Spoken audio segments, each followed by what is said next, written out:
Marathon has been shown off. There seems to be incredibly mixed opinion across the board when it comes to this game. Whether it be the fact that it's a completely different game from its original franchise releases back in the mid 90s, I guess, being a first person shooter with a campaign, now being released more than 30 years later, I should say, as a multiplayer extraction shooter. It's a fascinating thing to look at and to think about. Changing up a game quite a bit can cause a lot of frustrations and anger, but the thing is that most people aren't going to know the fact that Marathon previously existed. But when you're releasing a multiplayer title that is supposed to encourage large groups of people to come together in order for a game like this to be successful, because of course you need to have people playing a game in order to have that multiplayer game continue to exist, succeed, and keep moving forward. So we find ourselves in a spot where free-to-play games have kind of really taken up that mantle. If you want a multiplayer shooter to succeed, ideally you want that game to be free to play.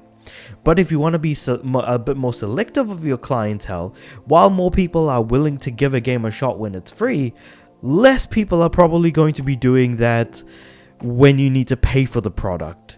And I feel like if you're trying to get the most amount of people into a game, charging them any money at all seems like the very antithesis of that, since now we are effectively being conditioned as gamers to expect multiplayer games to be free to play.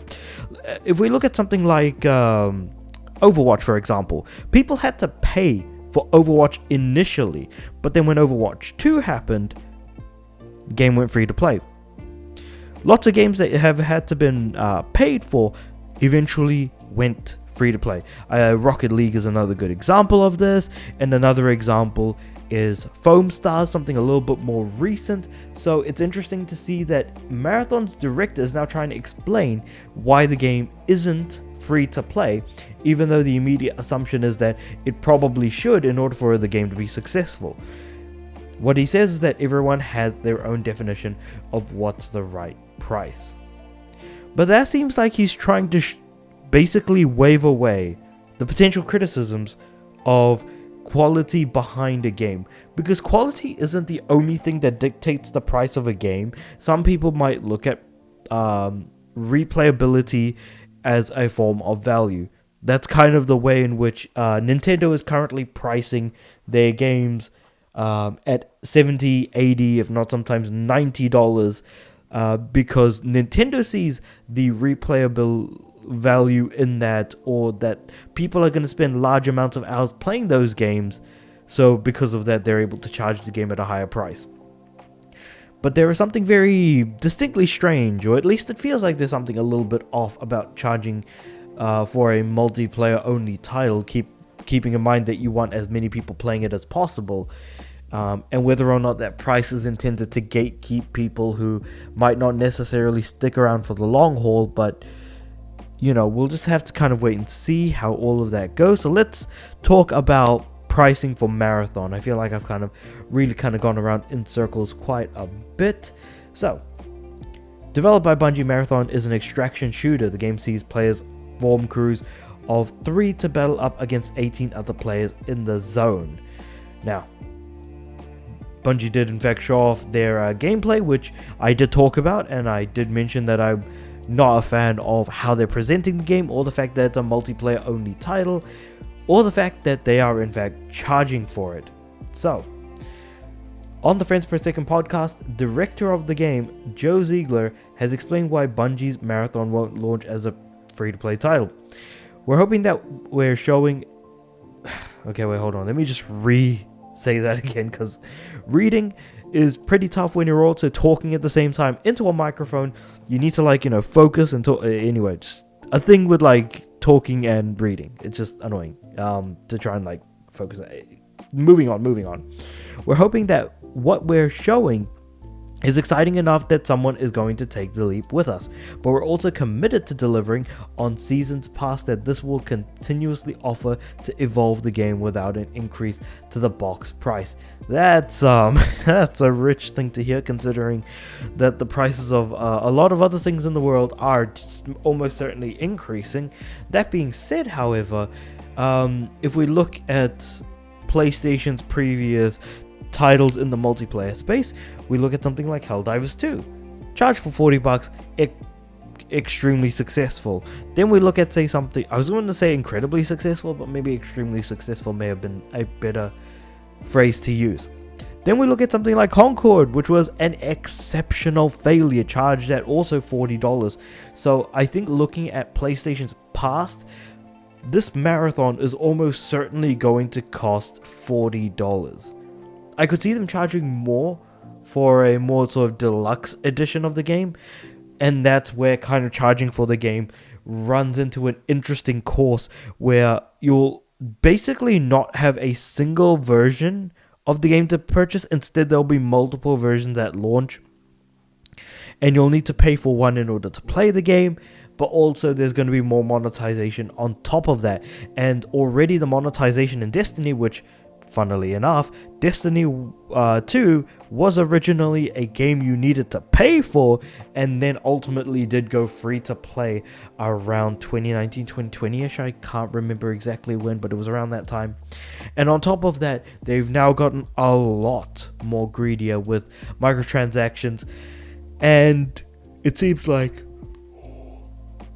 from people who have been playing the game, who are part of the community there, it seems like the game is actually falling off. But again, that's also people commenting in my comment sections as well, mentioning that, so I can only really take so much from that. But it seems like there is some level of unrest from a player perspective as to what's going on there, so I suppose that's kind of understandable in that sense. What we're hoping, so going back to what Ziegler is saying, what we're hoping everyone understands about the game is that we're focused on committing to this game, and that's really awesome. And we think that the starting point is really strong at this current time. Everyone's got their own definition of what's the right price. It's interesting because Bungie did mention that, hey, for Destiny, they had a 10-year plan. Everyone was incredibly skeptical, and in a way, they did deliver. They didn't deliver it in one game, they delivered it in 2 games, but they did deliver Destiny for 10 years. However, currently, if they were to say, hey, we have a 10-year plan for Marathon, could we believe Bungie? I would say no, because as time goes by, people in a company change, the culture changes, the messaging changes, and unfortunately, the guys at Bungie, the leaders I should say, did have to lie in order to get purchased by Sony. So, and lying in terms of their financials, I should say.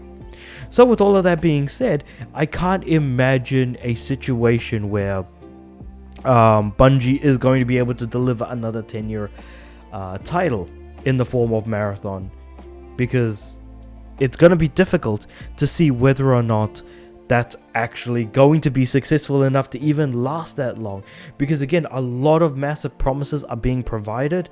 However, those promises, are they going to be lived up to? That's another thing we need to wait and see, and we won't know because we're not prophets. We can't see the future. We can only look at what's happened in the past and hopefully provide an explanation moving forward, because again, the same thing happened with Concord. I hate using the whole explanation of Concord to try and justify certain aspects on where we are currently with multiplayer-only shooters, but that is actually a very recent thing that has happened and is a very unfortunate failure that has caused a large loss in the pocketbooks of Sony. So with that being said, we can't help but be skeptical. Now, there is some level of our skepticism being alleviated by Destiny having lasted as long as it has and is continuing to keep moving forward, but the changes to Destiny from the beginning till now have only made the game get worse over time.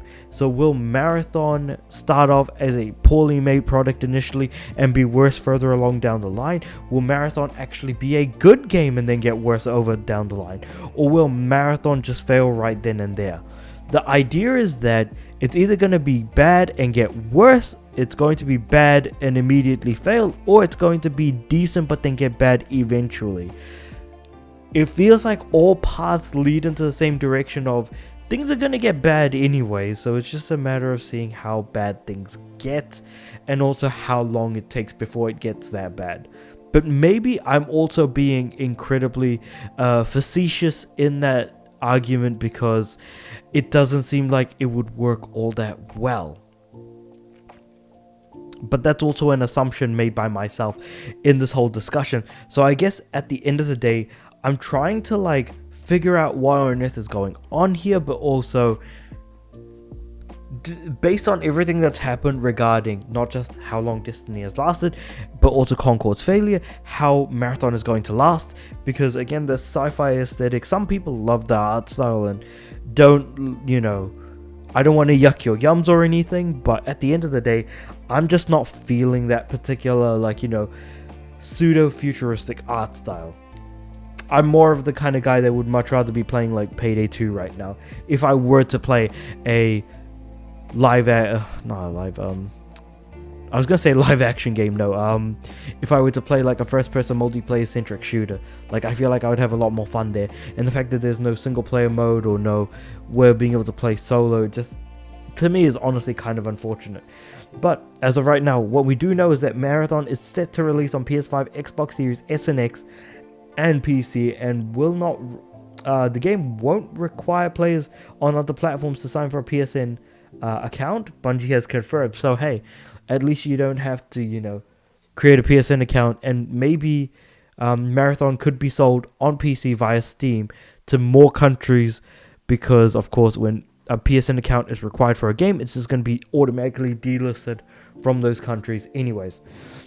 And it was also reported that it may cost $40, though my explanation of it costing $40 is just from the games that have been released that are live service games by Sony so far, which would again bring it in line with Helldivers 2 and the now defunct Concord, which again just mentioned earlier, and that former Valorant game director Joe Ziegler announced in March 2024 that he had taken over Marathon's game direction.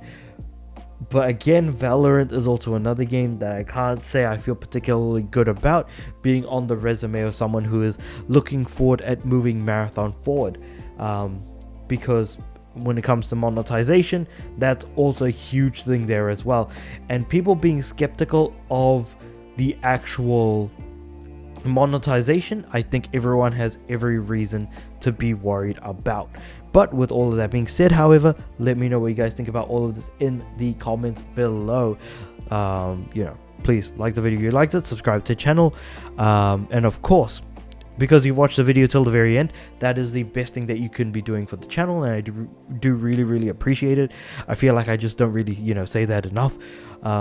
It just helps the algorithm helping the proliferate the channel and videos forward, and it seems like my videos are now on a bit of an uptick. So I do genuinely believe that you guys are really helping me out here.